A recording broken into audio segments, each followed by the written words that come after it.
I made this binding kind of at the request of my husband. Dune is his absolute favorite book. He reads it once a year, and he just like really wanted to see what I could do with it. So he's the Dune geek in your family. Yeah, he is. Hello, it's a Bookbinding podcast. Today we invited Erin Fletcher, a bookbinder from the United States, and one of the most inspiring bookish people as per the guests of our podcast. We call it iBookBinding Academy Awards. Yeah. Yeah. So hello, it's nice to have you here. Hi. We wanted to invite you for quite a long time, and we've been discussing, for example, stitching on book bindings with Hannah Brown, and we also wanted to talk to Sue Doggett, and and you sort of were the third person who really wanted to talk about bookbinding and stitching on books, especially. So nice to have you here finally. Thanks for having me. And congrats for being nominated. I wasn't expecting it at all. It was quite an honor. It was such a lovely surprise. So thanks. Yeah, it was a surprise for a few of bookbinders we reached out to after the results were announced, and well, I'm glad it worked this way. It turned out to be quite an interesting way to measure impact of people in social media circles, because otherwise we see all those photos and wonderful works all the time, but which made the greatest impression? Well, it turns out your work certainly did. Yeah, well, I've been in my home studio for the past year and a half or so, and I've just been kind of alone and not connected to the community, but definitely connected through social media. So it was just really lovely honor to see that people were looking at my work and they were feeling inspired by it. So it was really wonderful. The one work that impressed me personally was the mushroom-based binding for the Dark Archives. Yeah.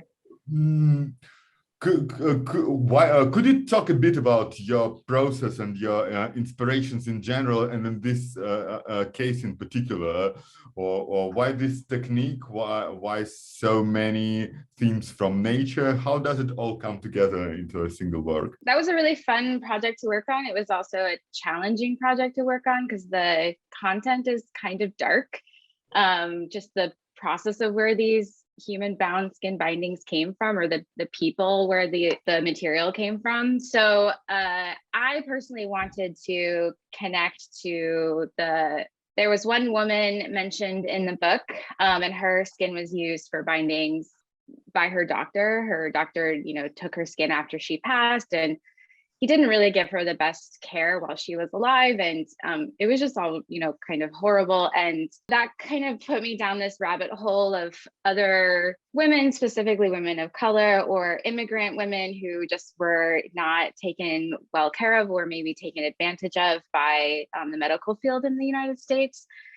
At the same time, I was looking at mushrooms, and specifically mushrooms that grow from decaying material, and then their sort of network of roots spread all those nutrients to other living creatures, or living plants nearby. The women's names are sewn into the roots. They're sort of the ones because some of these women, they're like Henrietta Lacks. She was taken advantage of grossly by Johns Hopkins, but the research that's been done on her cells has greatly impacted people's lives and people's health. So it's sort of like, this terrible thing happened, but this really positive thing came out of it. But it's a difficult, challenging topic to talk about. So Henrietta Lacks kind of built this sort of connection between the women's names and the roots, and then the mushrooms. That's sort of where my idea came from for Dark Archives, maybe a little removed from the actual content, but I went really down this rabbit hole, and I didn't want to make something that felt, sensationalized, because that's what human skin bindings kind of feel to me. So I wanted to do something that was really celebrating the women, or the specific woman in the book, and then women like her that had just been abused in the medical field. I listened to interviews of the curators of this material, of the book you reference in particular, the one based on the skin taken from Mary, I don't remember the Mary surname. Lynch. Mary Yeah. Lynch, yeah. Yeah. And it's interesting how they talk about, because for them it's also a very difficult subject, because you Mhm. care for the book, you want to exhibit it, you want people to know it, but it also came from a person. And they Mhm. told that they called these books by the name of people the skin was taken from. So let's take out the Marys, they say, which I found really touching. So it's a difficult topic, but I think Yeah. these objects need to be talked about, because Mhm. they exist and they are parts of people. So the worst thing I think we can do is to forget about them. So this Yeah. dialogue, Yeah. artistic dialogue, is even more important that way. Yeah, and that's certainly a topic in the book of institutions that have, or even private collectors that have these in their collection. Like, what do you do with them? Do you just ignore them? Do you get rid of them? But yeah, I think it is important to just continue to have these conversations. And so many are undocumented into whose skin was used to bind the book. Like, there's only few that have a provenance, or we know where the skin came from. So it is important to acknowledge that person. And also there is this thing that most of the books came from the living beings. So I think this particular topic allows us to think more about that too. I think we should, especially when you hold a well-made book in your hands, you can feel that it came from a living person. It's part of the appeal, I think. Yeah. Then there is this whole question about using vegan materials or something like that instead of leather, for example, instead of animal leather, which is a whole another issue, which is also sort of connected to this topic. Yeah. Have you ever experimented with vegan leathers? I haven't. I did get some samples from a company in Mexico that was making mushroom leather, but it wasn't something that I felt like I could use on a book, because of they put sort of I guess like a cloth kind of surface on the back side. So you're sort of stuck with the thickness that it is. And it was rather stretchy. Like, it wasn't useful for bookbinding purposes, but I'm totally interested, if the material is right, to use that on a book. Yeah. I hear a lot about pineapple-based leathers. Oh yeah. I have not heard about that. I've seen a couple of bags and things like that made of them, so they are usable. I don't know how stretchy they are, and that's another question. But that would be interesting to see. Yeah, I do think in the fashion industry, like for bags and shoes, like there's definitely some interesting leathers being produced from non-animal materials. So yeah, maybe eventually it will become useful for bookbinders. Yeah, it only takes time. We usually start with asking our guests to introduce themselves and to tell about their story, how they came to be a bookbinder.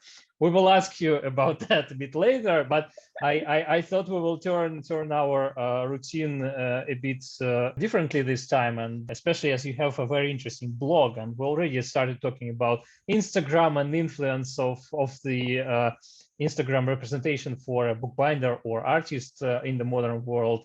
And you definitely have some understanding of how this thing works. And once again, your blog is amazing. And if anyone is interested in book arts and bookbinding, I definitely invite you to check Erin's blog, and we will post the link down below in the description. So please follow the link, maybe after you watch this video. But so how did it start with your blog, and what do you think about Instagram, about social media? Blog started right as I was graduating from the North Bennet Street School. And I kind of always joke that it was sort of a selfish way for me to put myself out there into the world and connect with people in the community, so people would know who I was. But it was really, I was just getting started on my own, and I really wanted to get into design binding. My main focus was doing interviews with other binders who focus on that type of work.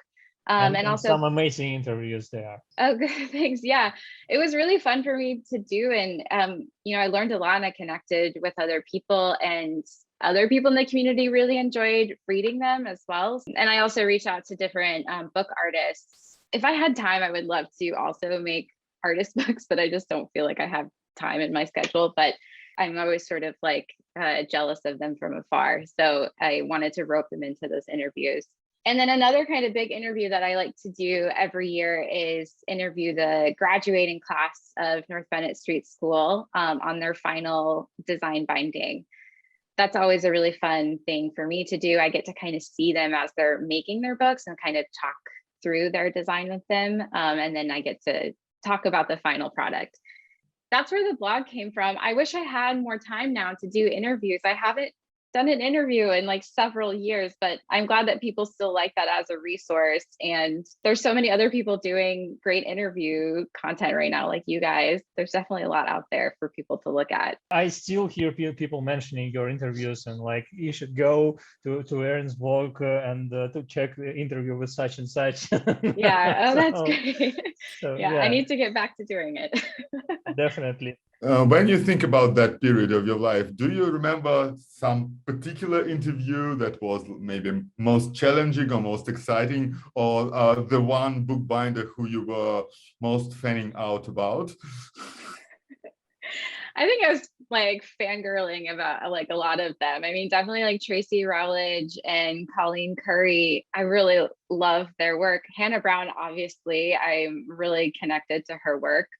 I think because I was kind of making work similar to Hannah Brown's before I even knew her or knew anything about her work, I think maybe I was a little nervous to interview her, but it made us connect and we talked a lot and connect on different projects. So in the end, it was really good to just take that leap and ask her if I could interview her. So they were all I would say, very positive experiences. And the exchange was all through email initially, and then eventually I got to meet some of these people in person. So yeah, all very positive. So what about Instagram? What do you think about using Instagram as a working instrument or a publicity instrument or anything at all? Do you have any recommendations to share with other bookbinders, maybe the ones who are only starting their path into the craft, or maybe some other bookbinders who do it for the long time but still do not have an Instagram account, which is sort of bizarre to me. I love Instagram. I think it's really great for our community and other makers. I definitely feel like I connect with a lot more people around the world in the field of bookbinding and book arts. I think Instagram is a great tool, and it's easy, it's free, right? Like you should just have an account. Like it's totally useful. I don't know if I have tips. I don't know, like I guess I'm doing some good stuff on Instagram, but I'm just What are you personally getting out of it? I like to document what I'm doing. So it's a good sort of reference tool for myself. Or if I think that if I'm doing something interesting in the studio, like showing a process that I think other people might find intriguing, or just seeing the way that I do it. I mean, for me, what I get out of it is just documenting for myself and discovering other makers. I'm not sure like if what I put out there is going to play well or like be inspiring. I just sort of like put it out there in the world and let people decide if they like it or not. But I guess from like a marketing standpoint, I mean, I use it to market my workshops that I do in my studio. If I have work in exhibits, I try to market myself that way. I don't know if I'm the best marketer, but I try to use it as best as I can. Speaking of workshops, there are upcoming workshops this year, from what I understand. What are you anticipating in terms of clients? How will it compare to the last 2 years? Yeah. and the time before the last 2 years, which is, right. I guess, even more important. I guess like I've always split my business into two parts, so my studio work and workshops. I've been teaching workshops in person since 2012, mostly in person at North Bennet, but I've had the chance to travel to teach. That was before COVID. And then in 2020, I moved to online teaching from my home studio. So I've been doing that a lot in the past 2 years, which has been really fantastic. It's been a great way to stay connected to people and to meet people in other parts of the country who never had the chance to travel to Boston to take a workshop. But just recently in February, North Bennet opened back up to in-person classes. So I'm back doing that. I've done 2 so far this year, still doing online classes. So it's been like kind of a crazy ride, crazy roller coaster, but everything is just, both platforms are great for teaching. Some people still really love the online option, especially those in kind of smaller areas of the country that don't have sort of book art centers near them. But people are happy to be back in person. There's certain things you just can't do online if you don't have access to certain equipment. So yeah, it's been great to do both now. We are continuing to search for bookbinders who had good experiences with online courses or teaching online courses, because for the most of our guests, it's this tricky process where they don't feel absolutely sure that it works, because there is a lot of touch and feel parts in teaching bookbinding and book arts. We just recently talked to Sam Feinstein, but he is mostly teaching gold tooling classes online. So and he told about his experience, and he explained why is it a bit different compared to teaching other processes of traditional bookbinding. What is your impression of how what is the difference between the live classes and online classes, and can online classes completely replace live classes? Well, I don't want them to, but is there this possibility? And maybe some advice to other bookbinders who are thinking about starting online classes. I had the same feelings as Sam, and before I started launching classes, I talked with other bookbinders who regularly taught in person, and just like, how can it translate to online? And yeah, there is that issue where you can't see what your students are doing. You're not sure what they're doing, if what they're doing is correct. I have sort of reserved certain workshops to online, anything that doesn't really require any equipment, really, things that people can do easily on their own after they learn this structure from me. I try to do my best to answer questions as they come up in workshops, and have people sort of showing me their work. I keep my classes relatively small so that it's really easy to manage everybody. How many students is small for you? Usually 8 is my minima, or like that's the smallest that I do. Sometimes I go up to 10. It kind of depends on what the topic is. When I've been teaching live classes, 8 was sort of comfortable maximum for me. Oh yeah. And I taught classes of 13 to 15 students a couple of times, and after that I was like, never again. Only if I have an assistant. But even then, no, thank you. Yeah, I think for me, it usually depends on what the topic is that I'm teaching. But I've definitely taught larger classes up to like 15 or 20 people, but that feels like too much to do online if it's just me and I don't have an assistant. I understand how you can teach a structure, but what about the technological part of things? I remember trying to understand from a video how to make a particular stitch, and even as simple a thing as sewing a paper block. I mean, you do the same thing again and again. It took me a while to understand what the hell is going on. How do you show the smaller processes? I typically have multiple cameras so people can see things from different angles. I have like an overhead camera, and then I have another one that I can kind of move around so I can get really close up to things or show it from different angles. I've just found I have to talk a lot. I have to talk about every different step and talk about it multiple times. I'm hoping that people are understanding and getting it, but like, I'm not seeing their final product. So they send me photos, they show me it on the cameras. I am seeing their process, but I don't know if things are getting lost in sort of the translation between computer, but I'm hoping that I'm teaching it accurately enough so that people do understand the right and wrong way of doing things. And how does it work in terms of materials? Because don't all the students have to have the same sort of things and tools? That's why I kind of keep mine to sort of more simple structures, like a lot of non-adhesive structures. People have to supply their own tools, and I give recommendations on my website, but I supply the kits. So I make the kits and ship them off. So I know everyone has the exact same materials. So if they're struggling, I understand how they might be struggling because we're all working with the same stuff. So that is kind of limited, I guess, who I can teach. I don't have a lot of students outside of the US because That it would be was really my expensive. next question. If you have any Yeah. international students.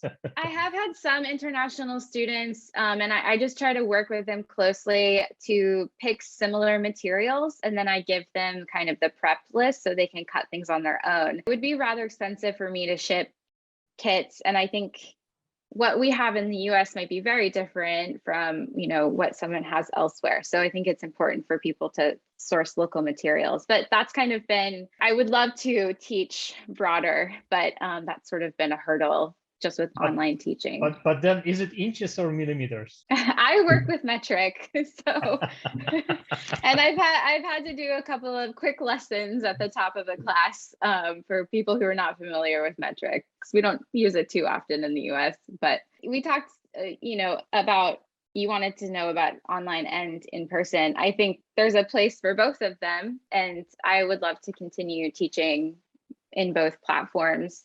I just think online is more accessible to people. It's sort of like less impact if they can't afford to travel, but they want to try out bookbinding. It might be a lot easier to try an online class. And I do it in live, but I also record it so students can continue to watch the videos or work on their own time. So yeah, I think both have a place. So it's just some things are not great for online. I think what Sam is trying to do online sounds crazy to me, and I'm sure he's had a lot of I'm sure he's struggled a lot with it. It's great that he's trying because people want that kind of content. Another thing I wanted to ask you is, how do you develop a workshop? Do you have to rehearse it, to time it so that you know which parts take what kind of time? And test it with mock students? Yes. Surely you have to pace it a bit differently when it is online and when it is in person? Because I had so much teaching experience before moving to online, I had some sense of the timing of things.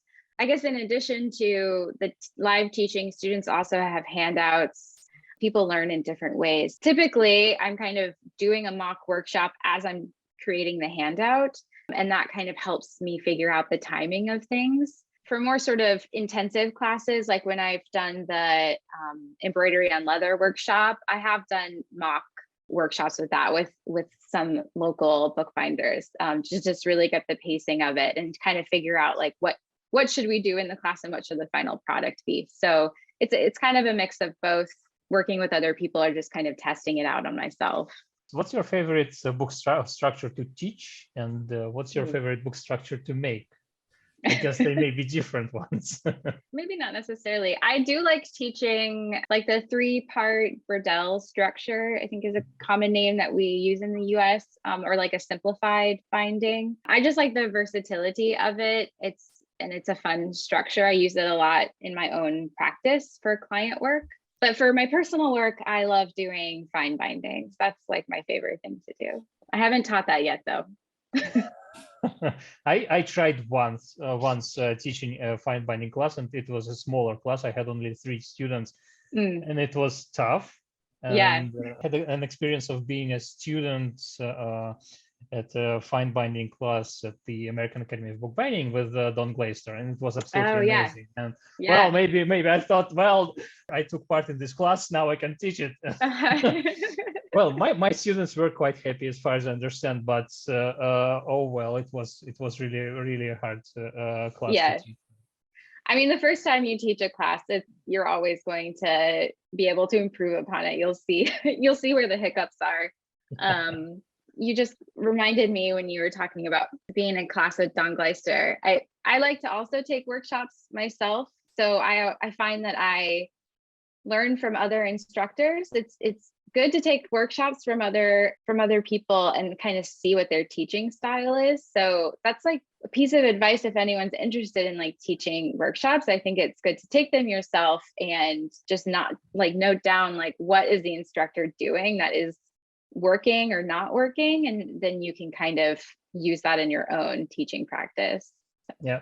And obviously every person's teaching style is different, and so you can try to compare your own style to different teachers. And then it's a good thing to try studying with different teachers, which is Right. Yeah. also great. I started teaching in 2014, and Uh-huh. then I went to the American Academy of Bookbinding in 2015 because I pretty fast I realized that, well, I'm pretty confident in the things I'm teaching because I already had years of experience of making books to that moment. But Yeah. I wanted to see more and to understand if there is anything else besides the ways and techniques I got used to. So I was sort of trying to, get out of my comfort zone. And it was absolutely amazing. I Yeah. wanted to return there in 2020. Yeah. Well, and we had to move to the United States. My wife had to move with her work, and well, then everything happened, and classes were postponed, and our Right. move was canceled. So Yeah. Oh my gosh. I so want to return there to Telluride. Yeah, I just went for the first time last year, and I was also supposed to go in 2020, but classes were canceled. But it was an incredible experience, just like absolutely relaxing. Yeah. But yeah, such an incredible school. I took a class with Colleen Curry, who, I absolutely love her work, and she's a really great person. But it was so great to just like be back in a workshop setting and be a student again. And have you yourself ever taught not a workshop, but some larger course, say at North Bennet? You mentioned it several times. Or are you planning to? What are your connection to North Bennet? After I graduated, I started teaching classes for the continuing education department fall of 2012. So I've kind of continued in that role since. And 4 years prior to COVID, we also had a book arts program for middle school students. So I taught book arts to 5th to 8th grade students once a week with a fellow alum from the school. That must have been fun. It was a lot. Yeah. Who do you prefer more, kids or adults? Both kids and adults have trouble with glue management. They both sort of struggle with too much or too little. I mean, working with the kids was really fantastic because we were asking them to create artist books. So they had to come up with their own content. We had them make their own paste papers, which, they absolutely loved. I love working with adults too. It's just like a totally different vibe. That's sort of been my role at North Bennet. And just over the years, I've kind of stepped in from time to time to teach various structures or techniques to the full-time students, just kind of as needed. But typically my role has been in the workshop department. And what was your experience like there? Well, how long did it take? What did you study? Yeah. And I guess if we are returning to earlier years, how did it happen that you decided to go into bookbinding and book arts? Because for every person, the introduction is quite different. Right. Yeah. I guess I would say my introduction to the idea of making a book happened when I was a student at the School of the Art Institute in Chicago, where I was getting my BFA.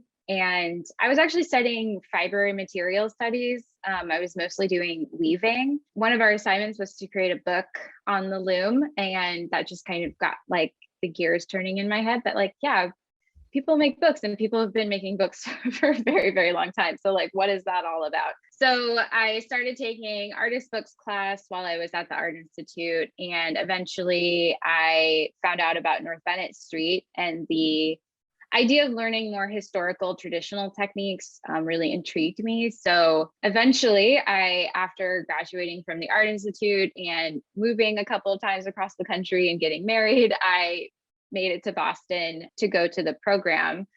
So it's a 2-year program. It's like a full-time program. I had a really positive experience. I really enjoyed my classmates. Stan Feinstein was one of my classmates.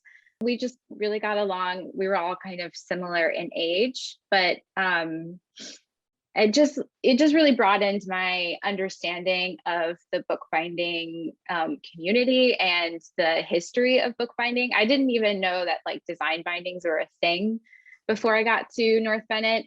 I kind of thought I would go and then get a job in conservation, but sort of like strategically placed in front of my bench was this beautiful poster of like Art Deco era fine bindings. And I was like, yeah, I love this. This is what I want to do. In addition to what we were learning at school, sort of that was kind of lingering in the back of my head. Also somehow incorporating my background in fiber. So my love and learning about embroidered bindings and creating embroidered bindings, that all happened in my first year at North Bennet. And how did stitching on leather become an integral part of your brand, basically? I guess I should back up and say that I didn't know embroidery and binding could be done. It was something that I wanted to play around with. And then I stumbled upon Cyril Davenport's English embroidered bindings. At the time when I was a student, we had to give a presentation once a year. So during my first year, my presentation was on embroidered bindings. So my very first embroidered binding that I kind of played around with was embroidery on silk. And I didn't have a lot of leather experience. You don't work with leather too much in the first year. That's kind of more for the second year. It wasn't until I'd gone through my second year, I graduated, and I was like, okay, now I'm going to see if I can stitch into leather. And so I just started playing around with that. And I still have my first leather embroidered binding because it's just so precious to me. I can't give it up. So it started after I graduated, and I've just continued to kind of develop the technique over the years to a point where I feel like I've really figured out as much as I can to just get to the look that I want. And how would you describe the look that you want? What are you aiming for? I'm looking for a very clean look, because embroidery is laying on both sides of the leather on the surface and behind. The bulk of the embroidery on the backside can sometimes affect how it will lay when you paste the leather down. So I'm always looking for a very clean, sort of smooth look. So figuring out techniques where the stitching can be pretty minimal on the backside, but still get the effect that I want on the front side of the leather. So just playing around with different kind of stitching techniques. I've made a lot of little mock-ups, little sample boards over the years to just kind of figure out what I want for my bindings. Talking about minimal stitching, and I guess that's a good opportunity to ask you about your Dune binding, because I shared quite recently a binding by Polish bookbinder Lewandowski. They've made a binding for Frank Herbert's Dune, and well, it's an interesting binding, and maybe we will show some photos in this video as well. But you also have a binding of the book, and there is some stitching as far as I can see. So yeah, can you talk a bit about this binding?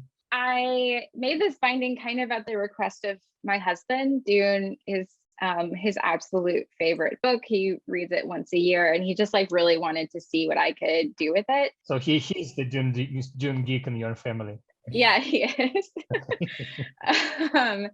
And I have to say that I've never read it. I typically read everything that I bind, but this was kind of the exception because I just asked him to summarize it for me.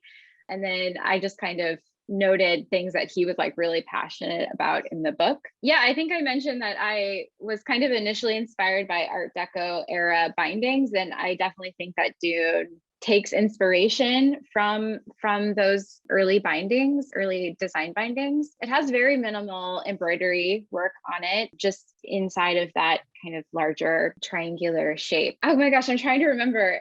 I think that I sewed that a little differently than what I do now. Actually, I'm trying to think back. Sometimes I can't remember exactly how I do things, but I think I played around with stitching the triangular onlay first and then gluing it onto kind of the base leather, first, and then stitching through both layers.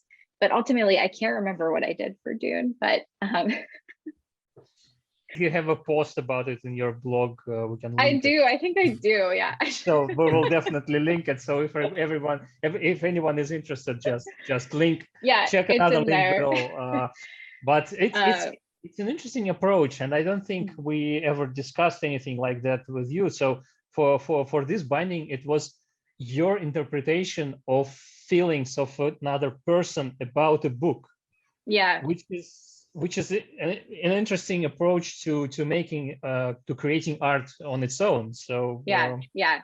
I think sometimes it's helpful if you're working with a client and like you personally don't connect with the content. Not to say that I don't connect with Dune. I think Dune's a great story, but sometimes it can be good to converse, with your client and like what do they think is special about it? Because at least for me personally, I feel like that can help me tell the story or create a design that's sort of worthy for the content. Can we get a bit back to your historical operations? Because you mentioned Davenport's book on Royal English. Yeah, English embroidered binding. Yeah. And this is seriously what I thought about before we talked to you, because there's a number of masters working in techniques similar to yours nowadays. But if you go back, there are fewer and fewer of them, and I can't name a single famous stitch binding from, say, 18th or 19th century. So, so previous great examples are all from the Tudor era, maybe Stuart era, but certainly not later. Am I right in thinking that, or was there some tradition in between? What were your inspirations and references in that regard? At the time when I had found Cyril Davenport's book, I kind of did think that embroidered bindings were just to that time period. But there's a really great book that was published from the National Library in France. They have an incredible collection of embroidered bindings. And I think it was maybe in the 90s they did an exhibit. So this is sort of a catalog of that. It's a really broad range of bindings dating from those kind of early English ones to embroidered bindings that had been made all over the world into the 1990s. So there's a really great binding in there by Embroidered. She didn't do the embroidery herself, but that was sort of sourced out to another maker. And then she bound this embroidered leather around a book. Its heyday was in like the 14th to 17th century. And then maybe the style kind of petered out a little bit, but people were still making them. And then I kind of feel like there's a bit of a resurgence of adding embroidery back into as a design technique, but maybe I'm biased. I don't know. Could you perhaps name some names of your colleagues whose work you enjoy? Well, earlier I mentioned Tracy Rowledge and Colleen Curry, Lang Ingalls. I love her work. Sal Rabora is an incredible binder, and like she does some things that I'm like don't even know how it's done, and I love that. We really hope to invite Sol to the Spanish version of our podcast when it's finally is regularly recorded and published. But well, that would be fantastic. Speaking of Sol and online workshops, like I've been able to take some online workshops with Sal Rabora, which is great. I mean, I would love to go to Argentina to study with her in person, but does she teach in English or in Spanish? I believe she teaches in both, but I've taken the courses where she teaches in English. So So we can invite her to our English. she does speak English. We can, but it was sort of planned for our Spanish podcast. We'll see how it goes. Well, we didn't invite her yet, so it's saying it was planned is just a bit too bold of me. So, anyway. Other bookbinders. I love the work of Derek Hood. He was someone that I interviewed really early on my blog. It's just his work is so clean. I love the colors, and it's like his work is also something that I feel like I wouldn't have the patience to do. So that's why I like really appreciate it. Other people, oh my gosh, I always blank on names and I feel terrible, but can't think of anyone else off the top of my head, but definitely a lot of other binders out there that I love. Another binding of yours that I had a chance to see was this one. Oh, great. Yeah. I dropped that gorgeous exhibition in London. And what was your experience with that project? And by the way, I really hope I'll come over to the United States and will ask you to sign this catalog for me. I didn't have the same challenges that other binders did because I was sort of added late into the roster. And so my text block was given to me already folded. So all the pages were assembled and folded. So I was kind of, I guess, limited to the size that I was provided.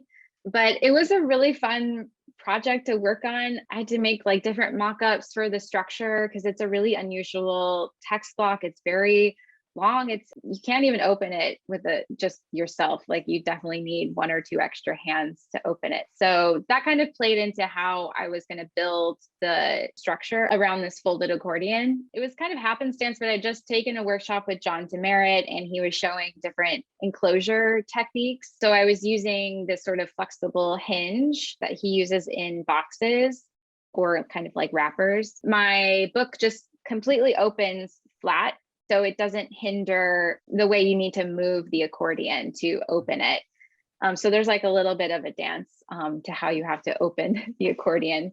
But I think it was kind of the first time I did something maybe a bit more playful in the design and incorporated a lot of different textures and techniques. So I think around that time, the bindings that I was working on, I just wanted to try to make them more complex and just see how I can pull in different textures to kind of complement the embroidery that I was going to be adding to the design. It's interesting that you said that you have had some additional limitations because you were already provided with the folded book, but then, at least it was my experience, when you come to the exhibition, your book really stands out because of how it looks and how it was made.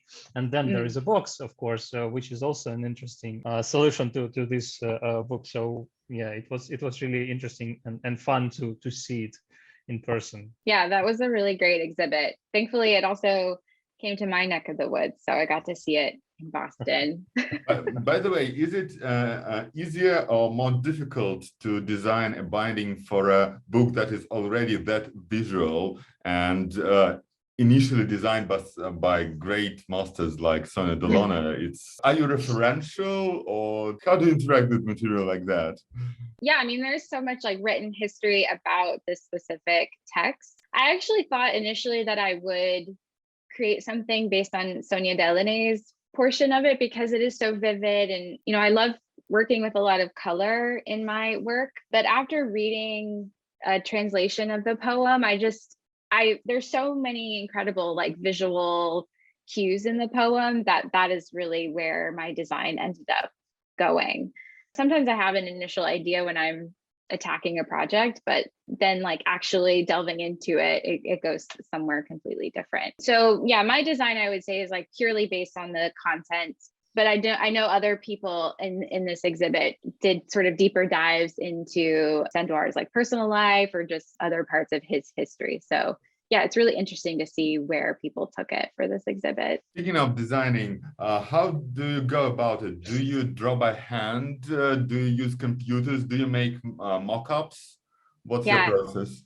So I typically draw by hand. There have been some bindings in the past where I've done a digital mock-up. I think it's been a long time, actually. Like when I was a student at North Bennet, my binding of Flatland was all geometric shapes, and I wanted to be very precise with it. So that one I did a mock-up on the computer. But typically I will, read through the content and jot down notes, and then I will I like to give myself like time in between all these steps, but I'll come back and read my notes and then just start scribbling different designs. And they're usually like really tiny, so I can just like quickly get through it, and I might color them a little bit. And then I'll just come back to those sketches and start deciding what I like, what I want to keep, what I want to take away, and then plan out what elements are going to be what techniques or what materials.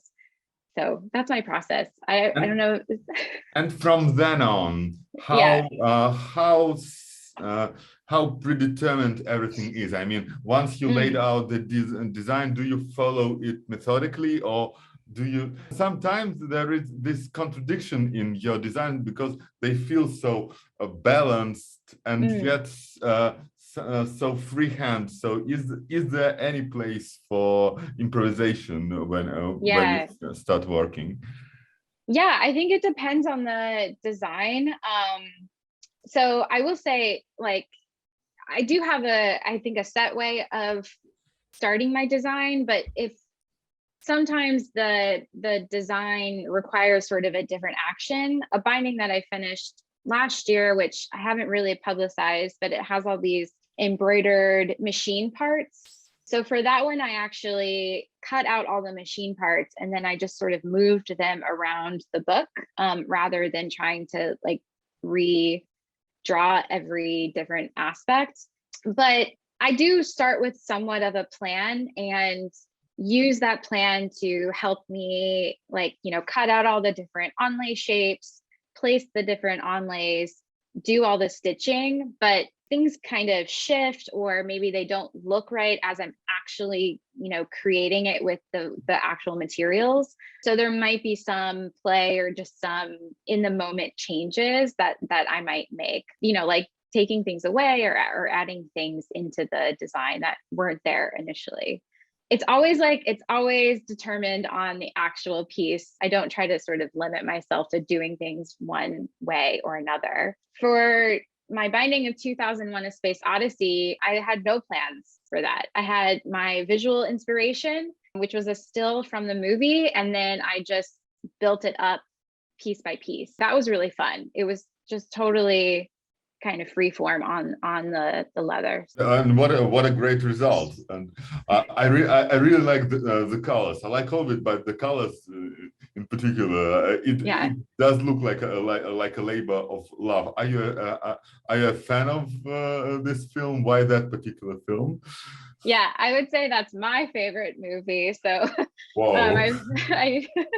and I love the book as well. And I love that the Clark and Kubrick sort of worked together on the story, but kind of took it their own different routes for their own medium. So I knew eventually that I would be binding a copy of 2001. And that book, it was certainly a labor of love because I couldn't really narrow down one part of the story. So I just decided to do the entire story into the enclosures and different aspects of the binding. But I would love to maybe bind it again and maybe limit what I do for it. I don't know. We'll see. Are there any other books that are in this category? I must bind it once. Kind of loosely, I've been thinking about binding some of Italo Calvino's works, because I think they really lend to magical abstract designs. I started reading through his works chronologically, and I've just been like jotting down ideas for potential designs, but I don't know. We'll see. That might not come to anything, but it's sort of in the back of my mind. Are you ready to take us for a short workshop tour? Oh yeah, I can do that. What's the best way for me to do that? Just carry my computer around? Perfect. Whoa, it's me inside of me. Okay. This is my bench. I should say that I have a very small space. It's about 130 square feet. It's my, second bedroom in my apartment. I don't have a lot of space to work with, so definitely like every little. I'm just checking 130 square feet in meters, 12 square meters. Now we have an understanding of what it is. So every kind of shelf or whatever is occupied with something. But yeah, I've got tools on my bench. I have this, let's see, where's my finger? This is for when I teach online classes. This is my setup for, I sort of bring it forward to do my overhead shots. And on the other side of my bench are the majority of my other tools, in various containers and whatnot. Directly behind my bench are my flat files and filing cabinet. All of my finishing tools are over here. These are all of the tools that Brian Beidler is making me that model Sybil Pye's tools. Mm-hmm. So those are very special to me. Interesting my award, of course. I've got a cut trimmer in my studio. It's the smallest of the floor models that you can get. It's always interesting to see how people place their board chairs in their small workshops because you always have to get creative to find place for it. I had to consider that you need space on either side of the blade, especially if you're cutting, larger sheets of things. So I kind of flipped between two different spots, but this is where I've landed. So I've got more sort of storage, and I've got this wooden press that was one of the first kind of bookbinding tools that I got. My husband gave it to me many, many years ago before I even went to North Bennet. It doesn't have a great amount of pressure, but it's just a lovely thing to have. Is it a book press originally, or was it used for something else? Because it looks old, but sometimes these presses are not always used for books I think yeah, I think it was marketed as just a wooden nipping press. Mm-hmm. It's actually really great for miniatures or if I'm like laminating stuff, because it doesn't put as much pressure on stuff. So yeah, so all of like my book storage, my board storage and other materials are kind of tucked back here. I do have one cast iron press. Right now I'm doing prep for an upcoming workshop. So all of these signatures back here are prepped and ready to pack up. And that's also a lot of work. Yeah, it's a lot of work. So it's definitely, I have one press, so I can only press as much as it can hold. So it definitely happens over the course of a few days. This is the door to my studio. It's like my project wall. This is kind of how I keep everything organized. When I come into the studio, I sort of grab whatever project it is I'm working on and put it in front of me on my desk. So I kind of know what to do next in that project. And then I just got this really big storage unit. This is a current project I'm working on. For those who follow Hannah Brown, she's been posting a lot of photos on butterflies she's been embroidering. So those are actually going to be the covers for all of these books. So I'm waiting to get those back from her. And then these bins is how I organize all of my workshops. So each bin is one workshop. So it's all the models and the curriculum and handouts all just kind of live in one place. Yeah, and then I have more bins on bins. Bins of like scrap paper when I'm working on client projects. So in the purple one here, these are all the cut pieces for this edition that I'm working on. This is like my stitching cart. So all of my embroidery materials, all my fiber materials are in here. All those little How do you call this round thing on which you pull the cloth for stitching? Because I know the Russian name of it, but I never even thought about the English name. Yeah, it's an embroidery hoop. Okay, hoop. Okay, yeah, a hoop. Yeah. Now I know. Yeah, these are all my little 3x3s that I did a couple years ago. What are those? Oh, those little oh, that one's a bad one. You can't quite see it. The little like 3x3 square project I did. Oh, I remember those from your Instagram, right? Yeah. So those are all still living here. I'm not sure what I'm doing with them yet. And then I've just got a closet filled with more stuff because I think bookbinders just have we just got a lot of stuff. Yeah, so a lot of stuff. This is not very exciting. It's just all the random things that I don't want to be looking at day to day. So that's my studio. Yeah. Well, nice and functional. Yeah, it works. Things definitely moved around. They shifted a little bit when I first moved in here, but it's very functional now. Yeah. How much bigger would your dream space be than this? Do you want an awfully big workshop, like a medieval shed full of binding benches and whatnot? Or are you okay in a small and neat place like that? For COVID, I was in a shared studio space with another bookbinder who graduated ahead of me at North Bennet. And that space was, I think, 1,600 square feet. So it's like significantly larger. And we had... But then there are two people there. Well, we had benches for 4 people. And, we had like a little lounge space and a little kitchen. And we hosted workshops in that space. So it was nice. It was nice to have a really large space. When I did edition work, I could really keep things spread out. I can't really do that in this smaller space, but I don't know that I want to go back to a larger space. It's nice to have a small space because then you really have to be considerate of like how you work in the space and how you lay things out. It's easier to keep clean. So I don't know that I have an ideal space.